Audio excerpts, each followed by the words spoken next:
Robert Pattinson has been one of the most interesting and perhaps controversial actors of 21st century. Having gained his infamous reputation in the Twilight saga, the actor worked hard to prove he is a top-tier product on the market. What is even more controversial, though, is Pattinson's casting as the next Batman.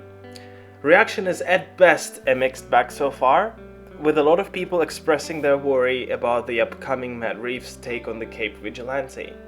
Mr. Feature, however, would like to try and stay optimistic and explain why Robert Pattinson might just be a great Batman. At the age of 33, Pattinson starred in almost 40 movies. Of course, his career really took off with his performance of the teenage wet dream vampire in the Twilight saga, for which he gained both much recognition and much hate among the audiences. However, there are 2 points to consider here. First, rarely is Pattinson blamed by the Twilight haters. Like that. Did your agents put pressure on you and stuff to say, hey, you better just get with the program or they're going to fire you? Oh yeah, they flew up and said like, you gotta, because I thought I was pretty safe. Right. And they flew up and they're like, yeah, you have to do the opposite of what you're doing now or you're gonna get fired today. And second, he managed to attract attention of successful indie filmmakers, which is why among those 39 motion pictures he has done so far, most ones are of indie genre. What good do indie films bring to actors, you ask? Well, for one, indie films do not follow a set blockbuster formula which includes big action set pieces, famous celebrities and simple generalized stories. Instead, they tend to focus on the actors' performances and philosophical themes both behind and in front of the camera. Movies like Life, Good Times, Cosmopolis all relied on Robert and featured him for over 80% of their screen time. Not only this much screen time allows an actor to fine-tune and push the limits of his acting skills, but also to try for variety and depth in his roles. This acting backbone that Pattinson had grown in the indie films could serve as a great foundation for him to create an independent and unique take on Batman. Let's hope that he had mastered his own physical and emotional expressions, and then together with that hefty experience of indie movies, he can craft a worthy portrayal of the notorious Crusader.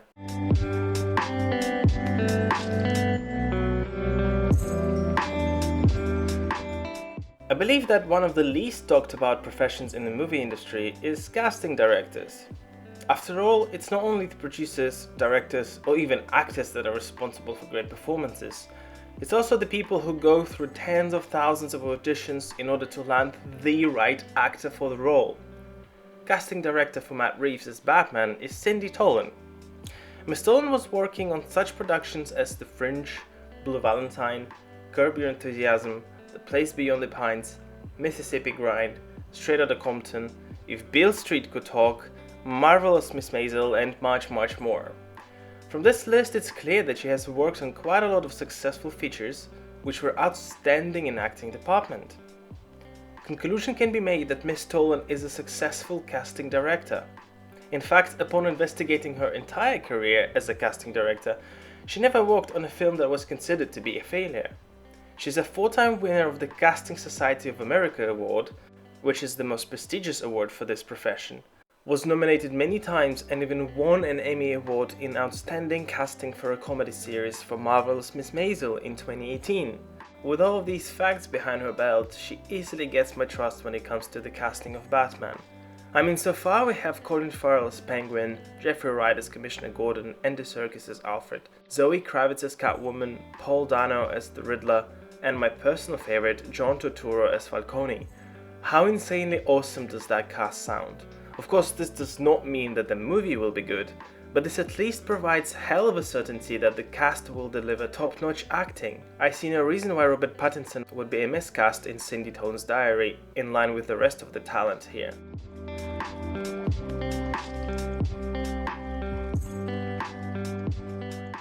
It seems that among the fellow peers in Hollywood, Robert is held in high regard as an actor. He was nominated for multiple awards for his latest movies, The Lighthouse, Rover, and Good Times, including AACTA Awards in Australia, Film Independent Spirit Awards, Online Film Critics Awards, and much more.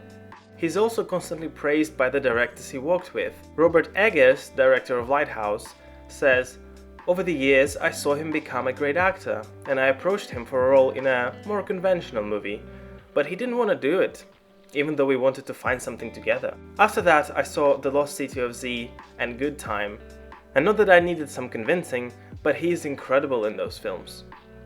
One of the most famous indie filmmakers currently is Claire Denis, and when talking about Robert in her movie High Life, she says, "He is very special in everything he does. He could have been only a good-looking young actor, but he is a very mysterious, a very secret actor, and he has something dangerous in him, you know?" Now, wouldn't that mysterious and dangerous aspect to Robert be just perfect for the character of Batman?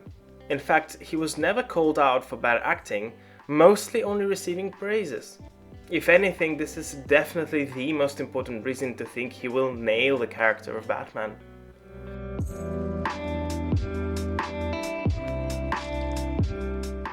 Well, I mean, I'm not wrong, am I?